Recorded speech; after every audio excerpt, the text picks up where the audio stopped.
Today on Twin J Racing, we put the axle shafts back in my Jeep and we talk about them a little bit. So follow along as we make these, go back in my Jeep, and hopefully finally finish this project up.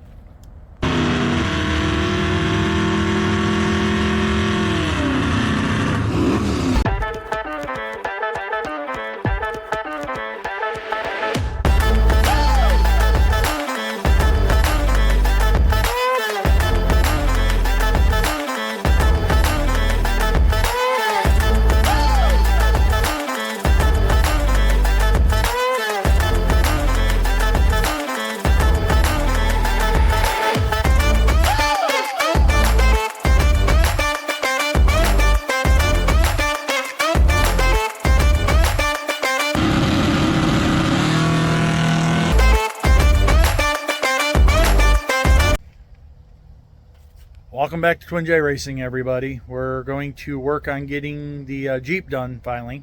It's been an ongoing thing and not a lot of video, unfortunately, on it because I had a bad video card and I can go down a whole rabbit hole of crap that's went on, and I haven't been able to video. But today we're going to video because I got to start videoing again because I'm getting real laxed on not videoing. Somebody needs to smack me. Don't tell my wife. Anyways, we got the axle shafts here. A friend of mine pressed them for me this morning. All new keepers, new bearings, new wedding ring. Because here's the old keeper. I actually had to cut two of these bolts on the other keeper to get them out. The old bearing, you can see the seal was leaking inside of there. This one wasn't bad. That one was on its way. The other one was really bad. But we're going to go get these put in, and we'll talk about how I pulled them because, well, I couldn't get the camera to work. It's immaterial. I also have some shorts that I took that I am going to make shorts out of, but I'll include in this video of pressing these bearings. Yeah, I'm pressing these bearings and stuff off the other night. Pressing the wedding ring off first, and then getting in here and pressing the bearing. I used this plate and pressed the bearing all the way off.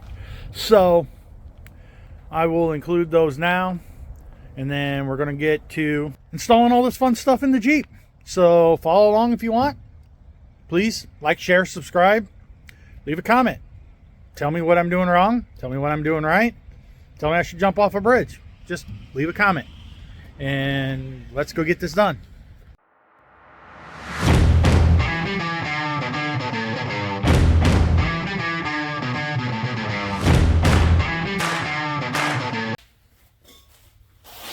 Well, after a lot of fighting, cussing, and swearing, we finally got these axles out. I found the rear seals were leaking, and this one's been leaking down. It's a little worse than I pulled the axle, but it was leaking before that. That whole backing plate was wet and dripping.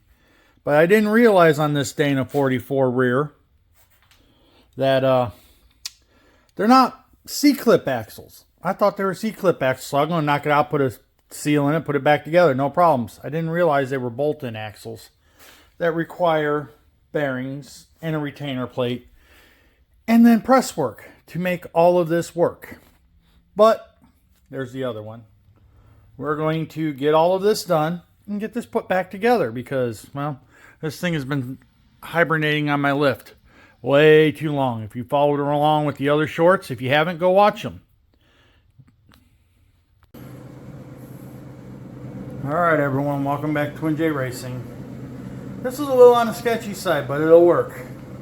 Gotta press that wedding ring, I guess. That's what my friend called it. I don't know if that's right, but it's the keeper to keep the bearing in place. This one's already apart, and then the bearing underneath. But it works. I'm out of breath because I've already done that first one. But it does work. A little sketchy, but it does work. We'll see how well this works. I'm trying to do it one-handed, because it'll pop, and then I gotta retighten that separator. Or not. This time I didn't have to. Like you guys saw, I already did the one axle. Alright, I'm gonna pause it there because you can see it's moving and I want to catch the axle. Well, my pause didn't hold because I closed the screen, but that's loose. So now we need to set it up against this plate so we can pull the bearing and the seal and everything else up and off. So we'll get that set up and then we'll press it again, same way. This one here doesn't have anywhere near the pressure the first one does. Doesn't take anywhere near as much to push it. See? Just nice and easy, but I want to catch the axles, so thanks for watching. We'll catch you guys in the next one. Make sure you subscribe.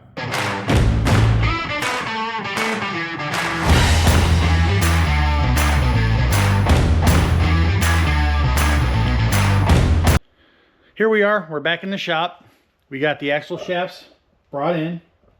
This is the backing plate I've already cleaned and wiped it all down real good. Cleaned the inside of the axle tube. Put that in there so in case any other gear lube wants to try to slide down. We did that on both sides. I actually still need to clean that out a little bit so the sensor fits nicely. But we took this all apart because ABS sensors. That's why.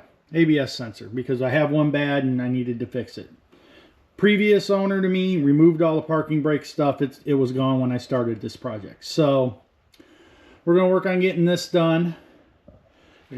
Like I showed earlier, the bearings are pressed on, and I removed all that in the wedding ring, as some people call it. But we're going to get this done, get this knocked back together. Like I said, I tore it all apart already. I had that done ahead of time because, well, we're not going to get into why. But you take a big slide hammer. I don't have the actual slide hammer I used out here, but one like that, that's a slide hammer. That one didn't work with the jaws. Didn't budge the axle. Plus, that's a lighter weight. The other one's a 5-pound, and it has a flange. I mean, I can show you the one I bought because I actually had to borrow one. So I went and bought one. Now it's upside down. You get to just slide hammer. Two different flanges. The one I borrowed only had one flange, but two different flanges. You screw the slide hammer into that and you pound it off after putting lug nuts on the axle shaft. So that's how you remove them, and this one did not want to come apart easy. But this brings us to where we're at now. We're getting ready to put this together. I'll probably only film the one side going back together, but we're going to get this back together. I'm going to have to wire brush that a little bit more. I'm not quite happy with the way the sensor fits, but this is where we're at. This is what we're trying to get done today. So follow along, and we're going to try to knock some stuff out. You know, sooner or later we're going to get disturbed by the sheriff, but that's a whole nother project. We got to get the VIN checked on my Ford because it's an out-of-state title and I have to have VIN checks done. So all right, we're going to work on getting this knocked out, and same thing over here, all cleaned out, ready to go. Want to wire brush that a little better so the sensor slides in and out better. So here we go.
Okay, I'm back like a hemorrhoid. As you can see, this is done. All back together. You gotta let it down. Check the brakes and stuff, or pump the brakes up. I gotta bend that dust shield a little bit. But anyways, it's done, essentially. I gotta torque it when I set it down, and then hopefully everything works. We're gonna go knock out the other side, but you don't need to see the other side after seeing this side. So thanks for watching.